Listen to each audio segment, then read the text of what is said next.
prática pensamento computacional, fazer a intérprete Alessandra Simiscas e os ministrantes Claudiane Ribeiro, Graziela Guarda, Miriam Renata dos Santos Vale e Sandro Miranda. Sejam muito bem-vindos no CINIT 2021 e uma excelente oficina para todos nós. Muito obrigada.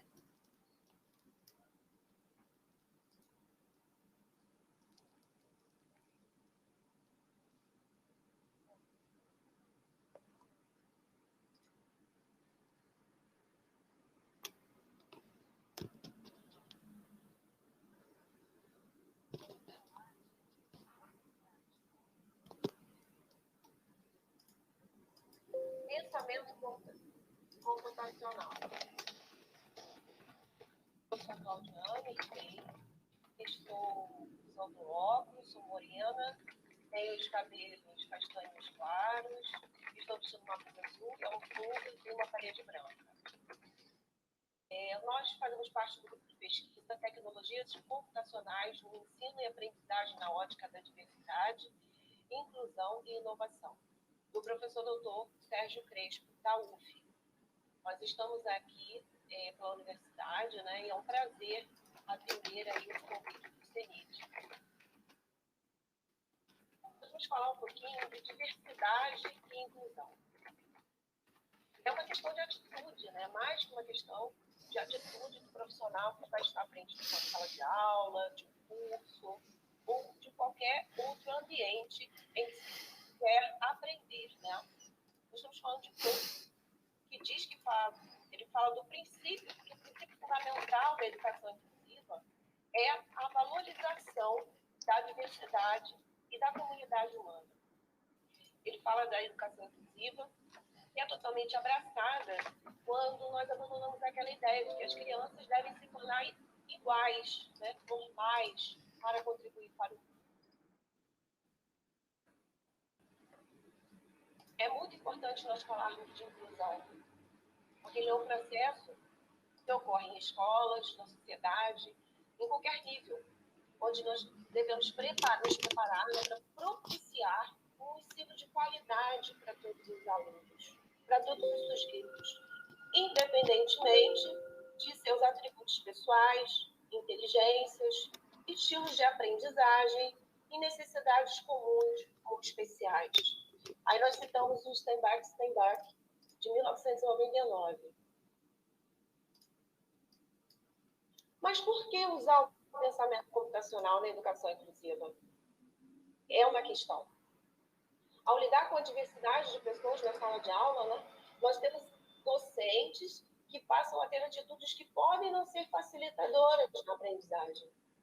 E daí, você utilizar o pensamento computacional para chegar naqueles alunos que têm alguma dificuldade de aprender, utilizando ali caminhos cognitivos para que ele possa resolver um problema, isso pode facilitar muito a educação de qualidade, né? Para que nós tenhamos a educação de qualidade, possibilidades de aprendizagem. Usar o pensamento computacional na prática inclusiva, para quê? Para resolver problemas, usando os 4 pilares do pensamento computacional, que nós vimos hoje, ao longo de várias palestras falando sobre os pilares do pensamento computacional, para desenvolver habilidades cognitivas, sociais, para favorecer a diversidade, respeitando seus estilos de aprendizagem, potencializar o ensino com uma abordagem pedagógica diferenciada. Aí nós temos um pulo do gato, porque não basta falar só de inclusão, nós estamos falando desse pensamento computacional. Então, dando continuidade, boa tarde a todos. Eu sou a Graziela Guarda, doutoranda do PGCETIM, da Universidade Federal Fluminense. Estou vestindo uma blusa azul com bolinhas brancas, sou morena, tenho cabelos e olhos castanhos e ao fundo tenho uma parede de bege, de cor bege. Então, o pensamento computacional ele pode ser compreendido como um approach, né, voltado para a resolução de problemas, explorando processos cognitivos, pois discute a capacidade de compreender as situações propostas e criar soluções através de modelos matemáticos, científicos ou sociais para aumentar nossa produtividade, inventividade e criatividade. E aí, em relação ao modelo teórico e as habilidades, né, que compõem o pensamento computacional, não tem ainda, né, um consenso na literatura, então nós, assim como os outros palestrantes, citaremos os 4 pilares proposto, né, pelo grupo da Cooper School, que inclui a decomposição, o reconhecimento de padrões, a abstração e os algoritmos. Então, rapidamente, só para passar os conceitos, a decomposição ela está relacionada com a identificação de um problema complexo e em quebrá-lo em partes menores, que são mais fáceis de serem gerenciadas. O reconhecimento de padrões. Uma vez que os problemas foram decompostos, eles podem ser analisados individualmente, com maior profundidade, tornando possível a identificação de problemas parecidos que já foram solucionados anteriormente. Já a abstração, ela está relacionada com a capacidade de filtrar as informações essenciais e descartar as informações desnecessárias de um determinado contexto. E o algoritmo é a sequência lógica, né, de passos ordenados para se atingir um objetivo. Então, agora eu vou apresentar como um exemplo uma atividade que foi dado o nome de Cooking Data. Ela foi realizada com alunos do ensino fundamental, em 3 etapas. Então, eu vou focar mais na parte da contextualização aqui, que é a parte lúdica. E aí, o objetivo dessa atividade foi explicar os fundamentos introdutórios dos algoritmos e apresentar como que é realizado o processo de transformação dos dados, considerando o tripé, né, que é os processos de entrada, processamento e saída, usando a metodologia de associação de ideias para facilitar a compreensão de assuntos técnicos relacionados ao universo computacional, trabalhando conjuntamente as habilidades do pensamento computacional.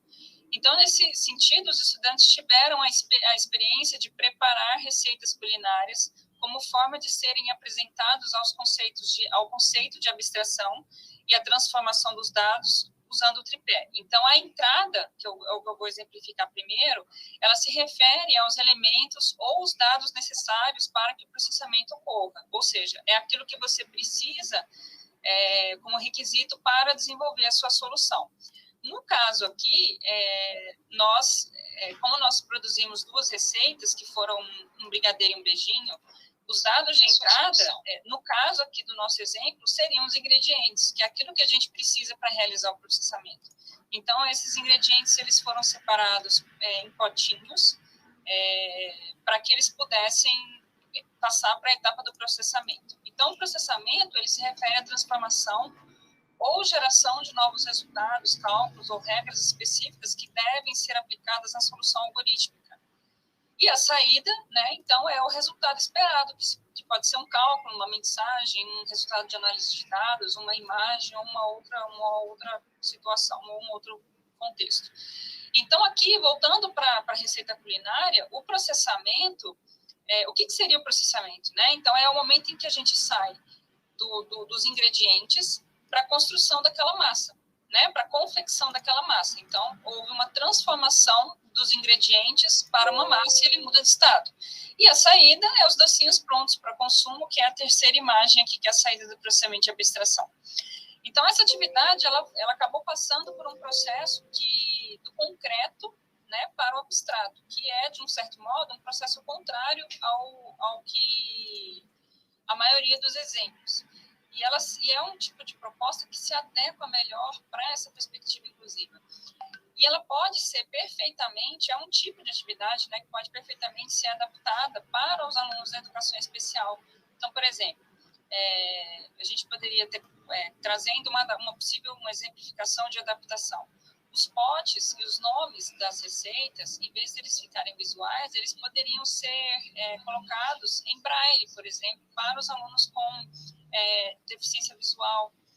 E outras adaptações que é possível, né? Então, uma outra forma de exemplificar aqui, só para reforçar o conceito do tripé do entrada, processamento e saída, por exemplo, uma outra proposta de atividade seria verificar, por exemplo, se uma criança tem altura, peso e índice de massa corporal adequados, considerando a sua idade. Dentro desse exemplo, o que pode ser considerado uma entrada? Lembrando que a entrada é aquilo que a gente precisa ter para realizar o processamento. Então, se eu preciso verificar se a criança tem altura, peso e índice de massa corporal, adequados, a entrada são essas informações, que é a altura daquela criança, o peso e o índice de massa corporal, como ele é um cálculo, ele pode ser calculado lá na etapa de processamento, porque ele já envolve uma transformação dos dados. E aí o processo de transformação, ali o processamento, é justamente a etapa onde o algoritmo ele vai verificar se, dado os parâmetros ali da idade da criança e os demais dados de entrada, se eles estão considerados adequados para a idade dela. E a saída seria, por exemplo, uma mensagem do sistema informando se a criança tem os parâmetros que são adequados para a sua idade ou não. Né? Uma mensagem, algum comunicado na tela do sistema, algo desse sentido. Então, esse é um exemplo, né? Foi um exemplo de uma atividade prática que nós fizemos com os alunos do ensino fundamental, que os alunos gostaram bastante, foi bem recebido. Assim, o processo final dela, das atividades, dos exercícios que foram aplicados, a gente conseguiu constatar que esse tripé e o processo de abstração, né, a habilidade da abstração do pensamento computacional foi bem... ocorreu de maneira correta. Então, os alunos conseguiram, de fato, compreender essa habilidade e conseguiram compreender a diferença entre as 3 etapas do processo, e é um modelo de atividade, é um tipo de atividade que é facilmente adaptável para os alunos da educação especial.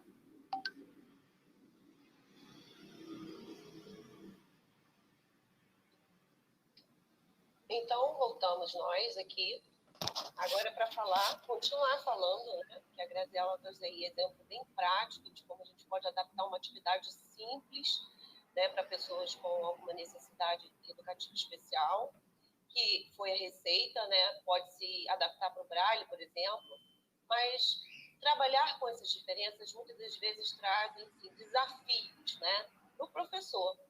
Mas não é só o professor que é desafiado, o aluno ele precisa ser desafiado. O desafio ele é fundamental, né, para poder desenvolver um trabalho. Eu venho trazer aqui a abordagem no pensamento computacional na superdotação, porque muita gente pensa que a pessoa superdotada, né, a pessoa com altas habilidades, ela não precisa de nenhuma intervenção educacional. E isso é um mito, né? O pensamento computacional ele pode potencializar as habilidades dessas pessoas.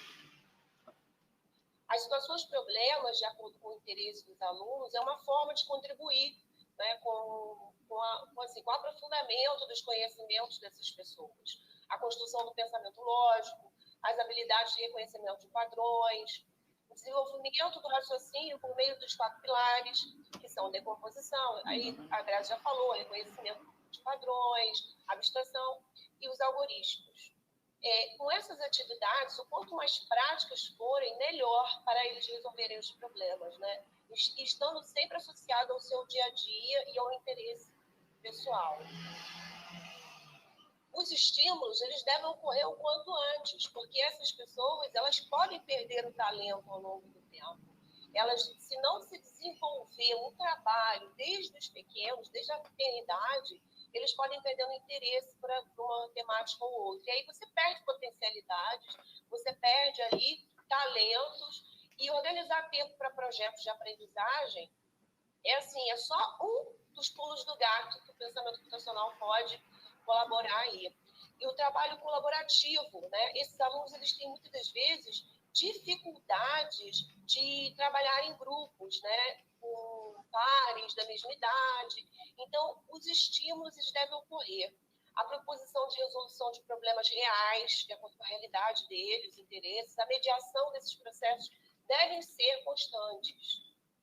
A abordagem do pensamento computacional, para esse grupo específico, ela deve trabalhar essa atividade cooperativa, baseada no interesse, na resolução de problemas de forma sistematizada, assim como o pensamento computacional sugere, né? Seguindo aquele passo a passo, para que eles possam se desenvolver melhor e mais. Eu trouxe aqui uma sugestão de atividade, já que nós temos uma oficina prática, né? Nada mais do que trazer as coisas do nosso dia a dia. Uma tirinha em pedaços. Você pega ali uma tirinha, você recorta e você distribui em grupos para eles trabalharem. E ali, nos grupos, eles vão poder trabalhar colaborativamente. eles vão poder descobrir caminhos, descobrir se tem um problema naquela tirinha ali que você não consegue ler, ela não tem uma linearidade, o que aconteceu com aquela tirinha, ela foi reportada, então como que nós vamos descobrir qual seria a sequência daquela tirinha? Então tem várias questões que dá para você trabalhar. E aqui nós, da oficina, organizamos um documento, assim, seria um registro desse trabalho, né? Você dá para o aluno, para o grupo ali, e eles vão ter que colocar no papel todo aquele desenvolvimento do pensamento ao longo da atividade. E aí, como ele conseguiu resolver, qual foi a opção escolhida pelo grupo, né? Quais foram as hipóteses ali que eles desenvolveram.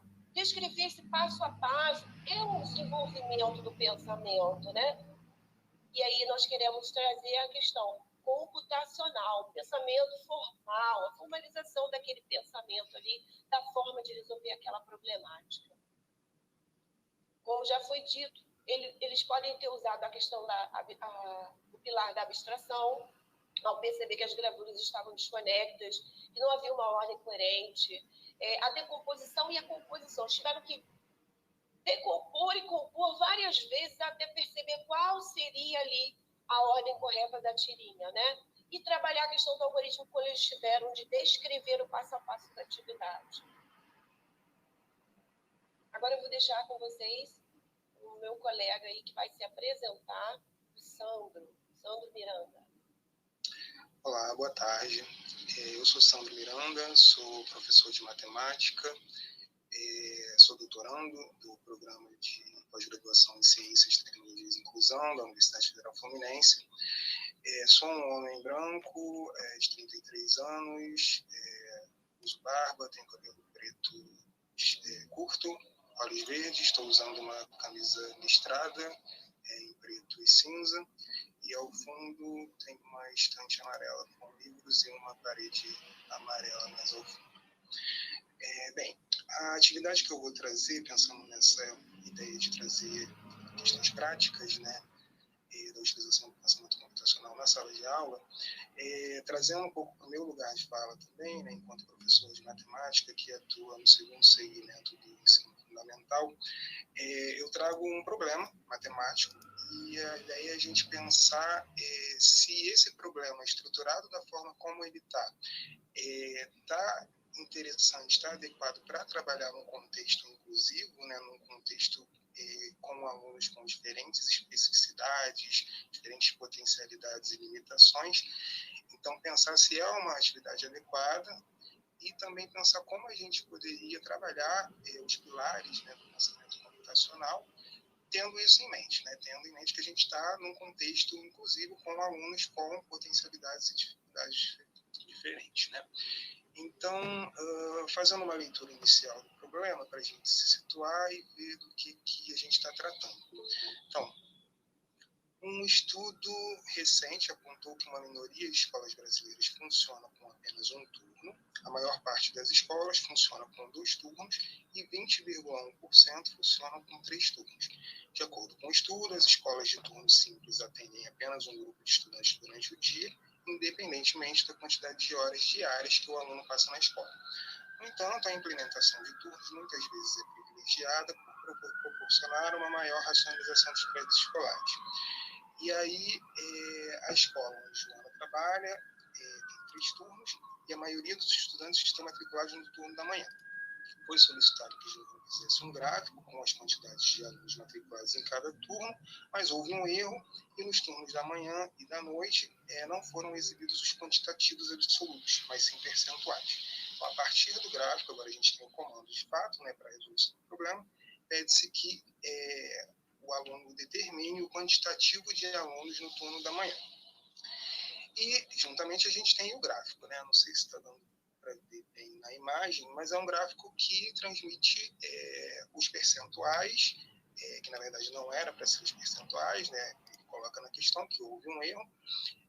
Então, a gente tem os percentuais no turno da manhã e no turno da noite, e no turno da tarde a gente tem o quantitativo de 200 alunos, e o que se pede é que, a partir desse gráfico, o aluno determine o quantitativo absoluto de alunos no turno da manhã.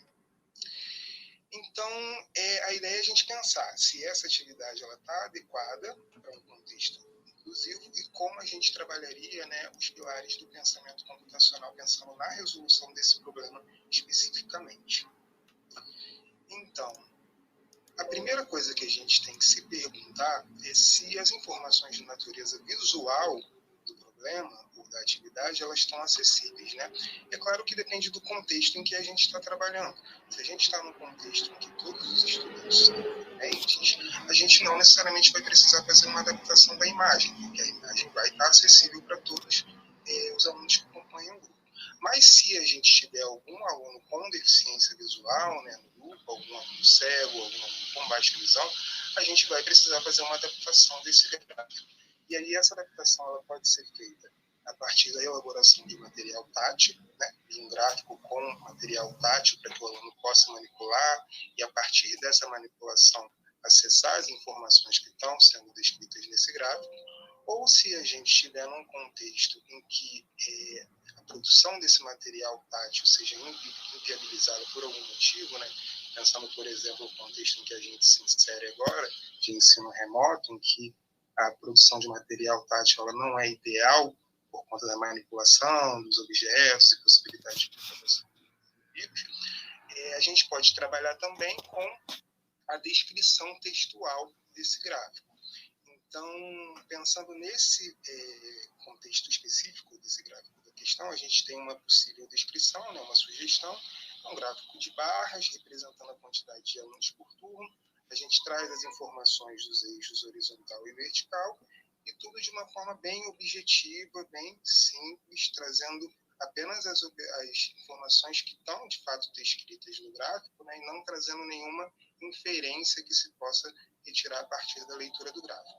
É a descrição mais objetiva possível.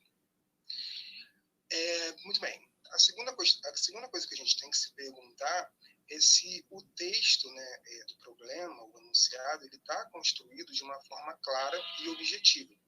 E isso a gente já relaciona com o desenvolvimento de uma das habilidades do pensamento computacional, né, um dos pilares que a Grazi e a Claudiane já tinham falado, que é o pilar da abstração, a capacidade de abstração. A partir da leitura que a gente fez, inicial do problema, a gente pode perceber que a primeira parte, né, toda essa parte que está em vermelho na tela, ela é uma parte que, na verdade, só contextualiza o problema, né, traz informações a respeito de turnos escolares, mas não tem nenhuma informação que seja, de fato, relevante para a solução do problema. Né? A gente tem muito isso em questões atuais de concursos, como o Enem, por exemplo, que a gente tem essa coisa da inserção do texto para contextualização das questões e tal, mas quando a gente está trabalhando num contexto em que a gente tem alunos com especificidades como talvez dislexia ou alguma dificuldade de leitura ou alguma questão relacionada à capacidade atencional, né, a capacidade de manutenção da atenção, esses alunos eles podem ter uma dificuldade maior, né, em fazer a leitura, em identificar os estímulos que são de fato relevantes para a resolução do problema, né? Pensando num aluno que tem uma especificidade em relação à atenção, um aluno com TDAH, por exemplo. Pode ser que ele inicie a leitura e aí ele não está identificando nada que seja de fato relevante para a solução da questão e aí ele já se dispersa. Então, nesse contexto, cabe uma mediação do professor de simplificar o enunciado, de tornar o enunciado mais objetivo para facilitar, de fato, o desenvolvimento dessa capacidade de abstração. Então, a gente tem uma proposta de reestruturação desse enunciado, né, da forma como o problema está sendo apresentado, em que a gente elimina toda aquela primeira parte, né, de contextualização e a gente já inicia o enunciado falando da situação da Joana mesmo, né, que são as questões que são, de fato, importantes e que vão ser utilizadas para a resolução do problema. Então, beleza, a gente já tem essa reestruturação inicial, e aí agora a gente tem que se perguntar se a identificação das etapas para a resolução do problema ela está sendo facilitada. E isso já vai se relacionar com dois outros pilares do pensamento computacional, que são o desenvolvimento da decomposição e o reconhecimento de padrões. O que ocorre? Quando a gente está trabalhando num contexto que tenha, talvez, alunos com especificidades como deficiência intelectual, com descalculia, com algum transtorno de aprendizagem ou alguma especificidade similar, esse aluno ele pode ter uma dificuldade maior em identificar os passos para a resolução daquele problema, né? Em quebrar aquele problema em etapas menores que vão levar à solução do problema final de fato, o que é completamente a capacidade de decomposição, né? E, além disso, ele pode ter uma dificuldade em identificar o que ele tem que fazer de fato para resolver aquele problema e associar as informações do problema a algum conteúdo matemático que ele já tenha estudado, identificar que aquele conteúdo vai ser aplicado para a resolução desse problema, o que tem a ver com o reconhecimento de padrões. Alunos com essas especificidades, eles podem ter uma dificuldade maior nessas habilidades, e aí, de fato, novamente, cabe uma mediação do professor, né, no desenvolvimento dessas habilidades especificamente.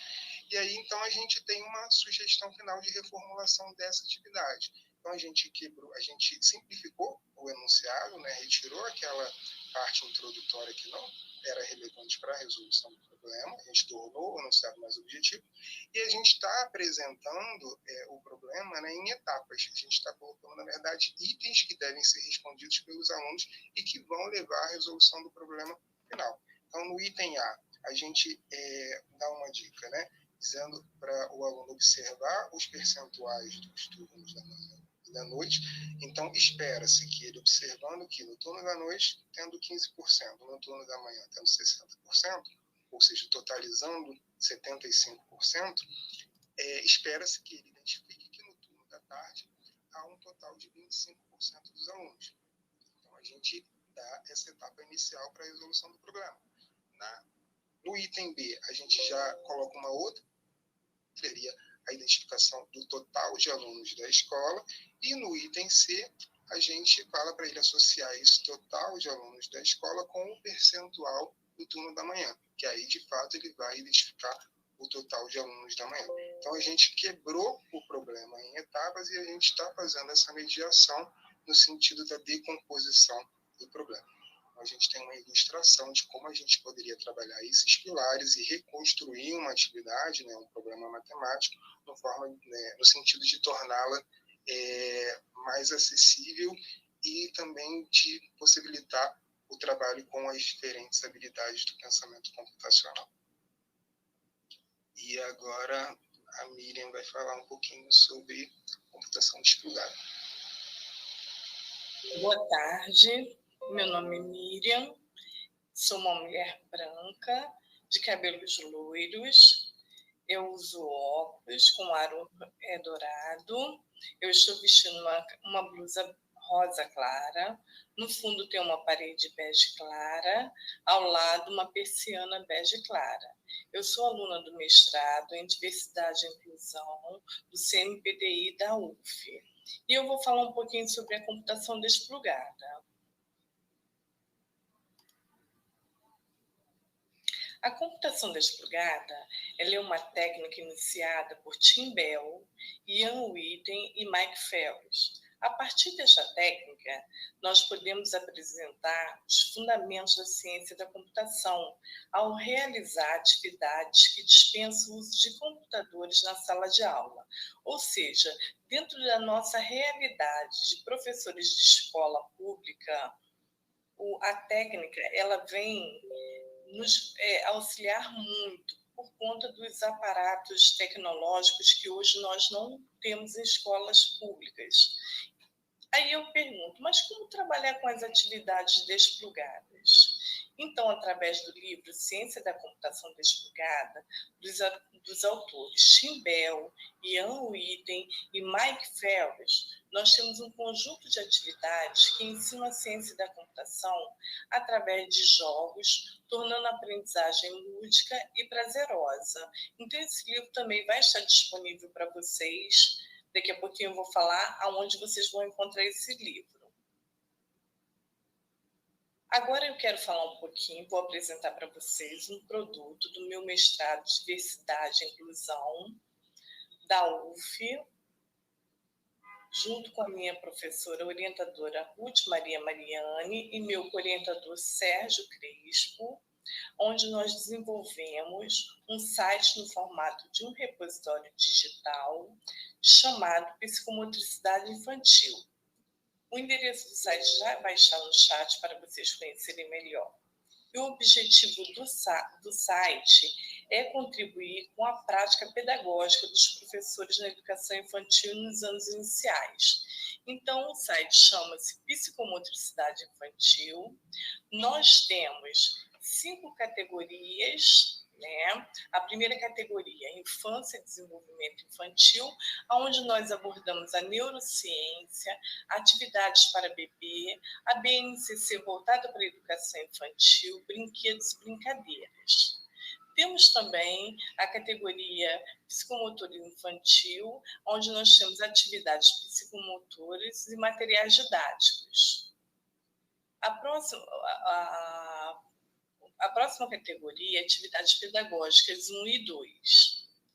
Na educação inclusiva, nós não poderíamos deixar de construir um site sem pensar na inclusão. Então, nós temos a educação inclusiva 1, educação inclusiva 2, educação inclusiva 3.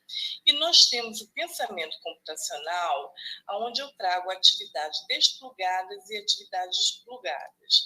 Na verdade, se vocês forem analisar, e se nós formos pensarmos, esse site ele traz um tripé, né, de psicomotricidade infantil, pensamento computacional e inclusão. E o que eu quero fazer agora? Eu quero apresentar na prática para vocês algumas atividades que vocês vão poder entrar no site, buscar no site atividades para vocês trabalharem com os alunos de vocês e na prática no dia a dia, na prática com os seus alunos, nós desenvolvemos jogos, desenvolvemos atividades, temos um material teórico que os professores podem ler, que podem se apropriar.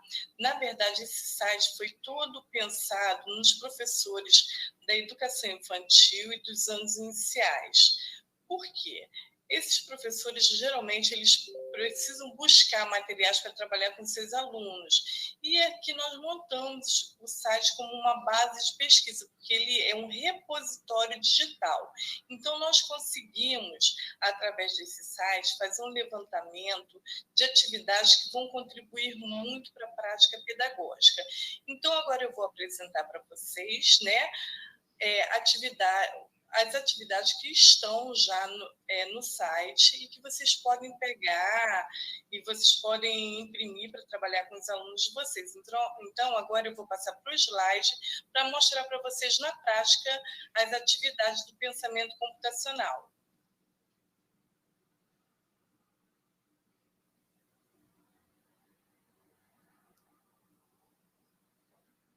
Então, pessoal, nós separamos 3 atividades bem interessantes. Essa atividade ela se chama atividade de controle remoto.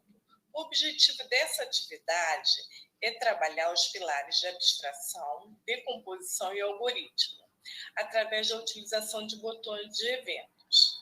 O que acontece? Essa atividade ela precisa ser realizada em dupla, sendo que uma das crianças fica com o controle e a outra executa a ação que consta no cartão de programação. Todas as atividades que eu vou apresentar, pessoal, no meu site é um repositório digital, foi dado crédito a todas as atividades, e essas atividades nós achamos bem interessantes. Então, ora o aluno ele é o computador, ora um aluno é o computador, ora o outro é o programador. Então, a atividade é assim, o modelo da atividade que vocês depois vão poder imprimir lá no site, ele tem esse modelo, né, que é o controle remoto e a ficha dos comandos. Essa ficha fica atrás do controle remoto e conforme a primeira criança aperta o botão vermelho, a outra vai ter que pular 4 vezes, que é o comando, né, o algoritmo que foi executado pela criança que estava como programador. Se aperta o botão verde, a criança vai ter que dançar. Se aperta o botão azul, a criança vai ter que abaixar-se 3 vezes. E o que eu acho interessante, pessoal, é que eu sugiro que todas essas atividades que estão sendo apresentadas aqui, o que acontece? Elas primeiro precisam ser desenvolvidas em sala de aula. Primeiro, para o professor poder ensinar para as crianças os 4 pilares do pensamento computacional. Como se trabalha com essa criança. Piaget já diz lá atrás para a gente, já ensina para a gente que a criança ela aprende do concreto para o abstrato. E pensando nessa proposta do pensamento computacional nos anos iniciais, nós precisamos ter muito isso em mente, trabalhar o concreto para o abstrato. Então, em sala de aula, olha que atividade interdisciplinar. Essa atividade eu consigo trabalhar os conceitos de cores, tá? De forma geométrica, tá certo que é uma forma geométrica, mas aqui eu posso substituir por círculo, eu tenho um círculo, posso substituir por um triângulo, um retângulo, então ela vai ficar bem diversificada. E aí eu vou trabalhar com recorte dessa atividade, porque quando vocês buscarem essa atividade no site, ela vai estar numa ficha e vocês vão recortar, a criança vai recortar, vai pintar, e vocês vão explicar também os comandos. Quais são os comandos que essas crianças querem que o coleguinha faça na hora que aperte o botão? Ou seja, nós vamos pensar também em trabalhar o algoritmo, fazer essa criança entender que o pensamento computacional, na verdade, ele vem trazendo a resolução de problemas. É o que, na verdade, nós fazemos todos os dias, porque eu posso falar, como professora dos anos iniciais, que todos os dias nós resolvemos problemas com os nossos alunos e, às vezes, os professores não se dão conta de como o trabalho do pensamento computacional é feito em sala de aula, e sem ter essa noção. Então, agora, com essa atividade que é proposta, volta, por favor. Essa atividade que foi proposta para os alunos em sala de aula, nós pensamos também.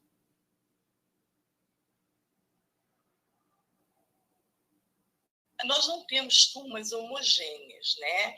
Então, eu tive uma turma com um aluno com baixa visão. E o que eu fiz? Eu adaptei o jogo para esse meu aluno poder participar. Eu fiz esse joguinho, o controle remoto em EVA, e usei os botões em alto relevo. E se vocês puderem observar, embaixo está escrito em braille a cor dos botões. E da mesma forma, os cartões que vão entrar aqui atrás, que as crianças vão passar os comandos, eles também vão estar em braille. Então, pessoal, pensando sempre na adaptação dos materiais, pensando sempre na inclusão, pensando que nunca vamos ter uma turma homogênea e que nós precisamos incluir todos. Pode passar, por favor. E agora eu trago um outro joguinho que vocês também vão encontrar no site. Pessoal, não é por nada não, mas vocês vão ficar maravilhados com o site. O site traz uma infinidade de atividades para vocês trabalharem agora na pandemia também com as crianças, atividades simples que vocês podem propor para que eles façam em casa. Então, o nome desse joguinho é Fuja do Monstro. E o que eu quero exercitar com esse joguinho? O meu objetivo principal, prioritariamente, eu quero trabalhar os pilares de reconhecimento de padrão e algoritmo. Outra coisa, não sei se vocês observaram, no jogo anterior, eu trabalhei com três pilares do pensamento computacional. Dificilmente você desenvolve um jogo que você trabalhe somente um pilar do pensamento computacional. Então, vamos começar a pensar o quanto os jogos são ricos e como nós podemos explorar o pensamento computacional através de jogos. Esse jogo que eu vou apresentar agora, muito simples, eu estou trabalhando com reconhecimento de padrão e algoritmo. E aí, nós temos os monstrinhos, temos o robô e temos a saída. Pode passar, por favor.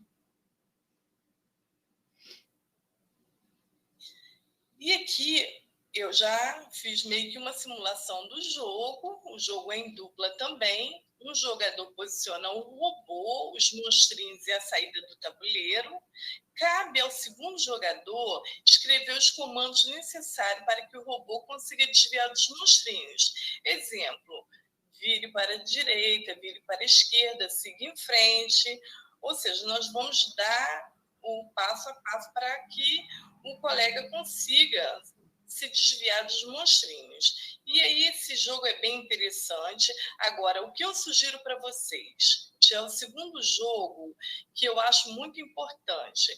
Vocês desenvolveram... Bota, por favor, o slide. Vocês desenvolveram esse jogo em sala de aula, tá? O que eu sugiro? Peguem esses jogos e vão para a quadra com as crianças. Por quê? Se vocês forem analisar, as atividades desplugadas, elas ocorrem frequentemente através da aprendizagem sinestésica. O que quer dizer isso? Ela se aproveita dos movimentos. Exemplo, quando você em sala de aula está ensinando uma criança a montar um jogo, essa criança ela vai recortar, ela vai dobrar, ela vai colar, ela vai desenhar, ela vai pintar. E quando você leva essa criança para a quadra para executar esse jogo, tem a parte do movimento. Então, essa criança vai estar a todo momento se movimentando. Então, eu já estou trabalhando a parte motor dessa criança. Então, eu vou trabalhar a lateralidade dessa criança e eu vou ter uma série de possibilidades que o jogo que foi criado em sala de aula, que foi desenvolvido, e depois ele vai para a quadra, para que a gente possa também trabalhar com o corpo da criança. Então, é muito importante a gente ter sempre esse olhar, pensamento computacional com o desenvolvimento psicomotor. Pode passar, por favor. E agora, né, eu vou fazer um desafio para vocês, porque eu adoro brincar, eu sou professora de anos iniciais, e quem não gosta, e eu quero que vocês participem junto comigo, escrevendo no chat qual é o algoritmo que podemos resolver o jogo do labirinto da tartaruguinha. Então, pode soltar a tartaruguinha e, assim, eu gostaria muito que todos participassem. Então, olha só como é bacana. A tartaruguinha já saiu. Vocês vão contando e vão colocando no chat quantos passinhos vocês acham que a tartaruga ela vai dar para chegar até o final, né, na saída, quantas vezes ela vai virar para a direita, para a esquerda. Isso é muito interessante. Como eu estou trabalhando com vocês que são adultos, eu não sei se tem alguma criança, mas assim, é um joguinho muito interessante, porque além de estar trabalhando o pensamento computacional, eu também estou trabalhando a lateralidade da criança. Então, é um jogo que a gente tem que ter um olhar assim, muito minucioso, porque é um jogo que, apesar de ser uma atividade plugada, ela é muito simples e que você pode também adaptar para alunos com várias especificidades. E aí eu quero ver se vocês já participaram no chat, porque a tartaruguinha já está chegando. Aqui ela enrolou vocês, ela deu uma viradinha para o lado contrário, bateu com o rostinho na parede, mas ela já está chegando. Eu gostaria de saber se vocês já participaram no chat, já colocaram o algoritmo aí, para a gente poder ver quem ganhou o joguinho. E eu agradeço a atenção de vocês.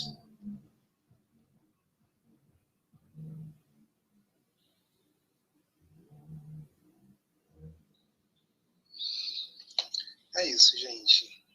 Isso foi o que a gente preparou na oficina para hoje. E agora a gente está aberto a perguntas, a colocações. Se alguém tiver alguma pergunta para fazer, a gente está disponível.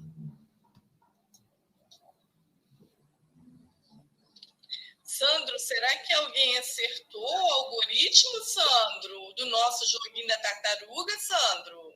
Eu acho que... Claudiane, Graziele, será que alguém se arriscou? Será? Tivemos umas respostas aqui. A Valéria falou que ele vai dar 30 passos. A Gabriela, imaginei 100 passos. Vamos lá. Quem dá mais? Quem dá mais? Olha como é que a gente exige dos nossos alunos. Vamos lá, quem dá mais?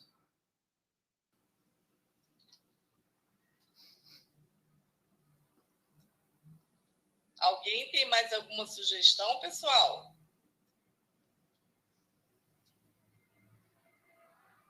Ih, eu acho que o pessoal está tímido, ninguém quer participar. Sandro, eu acho que o pessoal ficou muito tímido, eu acho que ninguém conseguiu, Sandro. Miriam, coloca aí para o pessoal que eles têm 1 mês para responder. Então tá. Tem muita gente ainda para acessar. Então tá. Então, eu vou dar A Valéria colocou aqui 70 passos. Oi? A Valéria colocou aqui agora 70 passos. Tá, mas quantos para a direita, quantos para a esquerda? E aí, pessoal, quando nós brincamos com os nossos alunos, ensinamos os nossos alunos, é só para frente ou tem que virar para a direita? Vamos ensinar lateralidade, vamos lembrar um pouquinho da lateralidade, direita, esquerda. E aí, será que a tartaruguinha só foi para frente? Mas aí, como a Fernanda falou, nós vamos deixar para você, vamos dar um tempinho para vocês responderem, né? Que é muita covardia. Foi muito rápido que a tartaruga foi, né? Eu nunca vi uma tartaruga tão rápida como esta. Ruth disse 26 passos. Ai, Ruth, não. Mais, Ruth, mais.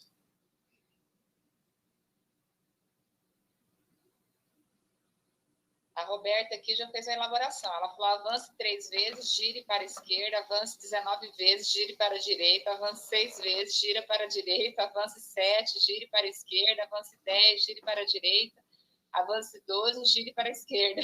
Quem é a Roberta? É, a Roberta. Parabéns, Roberta. Você ganhou um prêmio, vai chegar na sua casa. Mande o endereço. Parabéns, Roberta. Muito bom. A Sandra tinha pedido o endereço, eu já coloquei aqui, tá, Miriam? A Sandra pediu aqui no YouTube. Obrigada, muito obrigada, Ilma. De nada.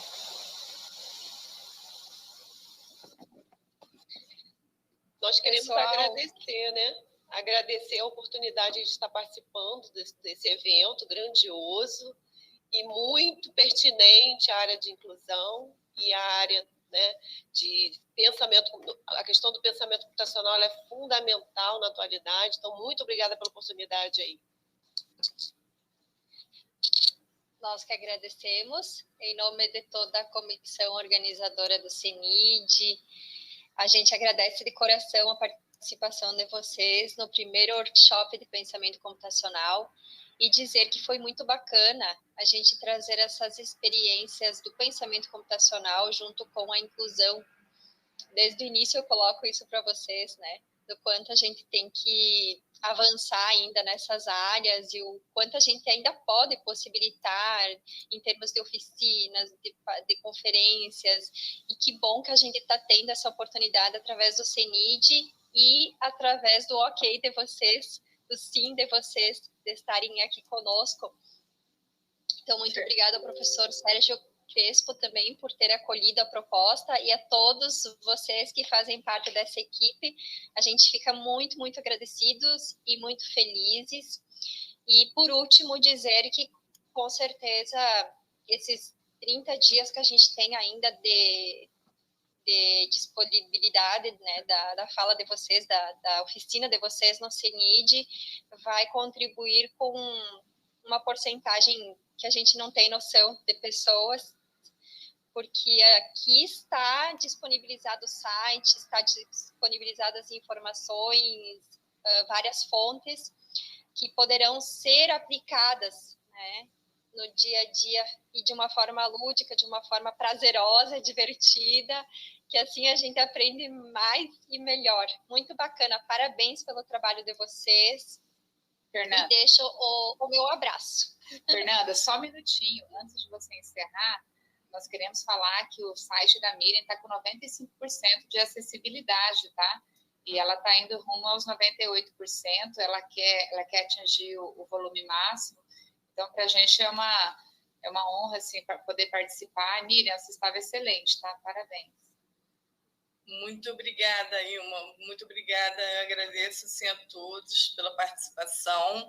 E que bom que o meu site, assim, a gente pode contribuir de alguma forma, né? Porque nós pensamos que a educação precisa, né? Os professores precisam, nós precisamos. Então, que bom que nós pensamos, né? Temos que pensar sempre em trabalhar em grupo, em união, e eu acho que só vem contribuir para todos os professores, né? Nesse momento tão difícil.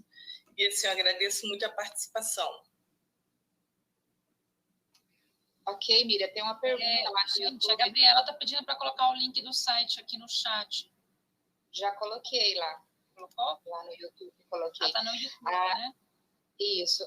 Miriam, estou perguntando qual é a acessibilidade do site, caso as pessoas com necessidades especiais, por exemplo, para cego ver, né, na questão da pessoa cega. E aí, a gente falou, né, que era 95, pode falar sobre isso, Miriam, também? Pergunta sobre isso. Sim, Ilma. O que acontece? Nosso site, ele foi pensado, né, na acessibilidade, porque nós entendemos que não adianta eu criar, a gente desenvolver um site que eu não dê a possibilidade das pessoas terem acesso ao meu site. Então, nós pensamos no aluno autista, nós pensamos no aluno com TDAH, nas possibilidades. E agora nós já estamos trabalhando, tá? Como a Ilma perguntou, né, Ilma? E a Ilma também tem me ajudado, tem contribuído, a Ilma também tem contribuído nesse trabalho, né, conosco do site, e assim, já estamos mexendo no site para tornar assim, mais acessível. Então, Ilma, você pode, Ilma, por favor, falar quais são as seis especificidades que nós já conseguimos alcançar, além do TDAH, o TEA, você pode falar assim, TI... nós estamos, a criança com TEA, né, mas o disléxico também, nós trabalhamos com daltônico, nós conseguimos atingir o daltônico. Para cego ver também, ele está sendo lido de uma forma interessante pelo leitor de texto, sem grandes problemas, então a gente está tirando as últimas barreiras. E também para o surdo. Então, ele está lá com 6, ele está atingindo 6, nós estamos indo para a 7ª agora, quando a gente vai tornar os PDFs todos acessíveis dentro do site. Então, a gente está produzindo conteúdo acessível. Então, é um trabalho do CMPBI, aí para mostrar acessibilidade aí de uma forma integral, né? Não é só você construir um site acessível, você deixar também os documentos que estão neles vinculados de forma acessível, porque nada adianta acessar um site e não ter o produto do site, que são os PDFs, para você ler e você não conseguir. Essa é a proposta. Então, o disléxico também consegue passar por isso de uma forma interessante, e o cego mais ainda, porque ele consegue enxergar. Então, a gente também vinculou o site para cego ver. Então, qualquer situação que tiver que você não consiga ler, você pode acionar, e aí a gente vai já fazer a estrutura, vai reestruturar. Mas até agora nós não tivemos nenhum problema com isso. Eu quero agradecer muito, porque a Ilma também está nesse projeto, junto com a minha orientadora, a professora Ruth Maria Mariani, e com o meu orientador, o professor Sérgio Crespo. Então, ela está contribuindo muito conosco, né? E eu penso que é assim, né? Um ajudando o outro, né? E, assim, eu agradeço a oportunidade de estar participando de um evento maravilhoso, um evento, assim, que a gente tem pensado muito a todo momento no pensamento computacional e na inclusão. Muito obrigada. Muito obrigada. Se alguém mais quiser fazer uma fala. Eu gostaria de agradecer a oportunidade, nessa rica oportunidade, sair distribuindo o link agora, né? Porque recebi também há pouco tempo. só vi há pouco tempo. E eu quero agradecer, assim, especialmente a professora Claudiane, que ela não esquece do nosso grupo. A gente fez, né, um curso na FATEC aqui de Itaboraí, e ela tá sempre postando, e ela luta muito, assim, pelas crianças com deficiências, e eu admiro demais. Muito obrigada por ter lembrado da gente.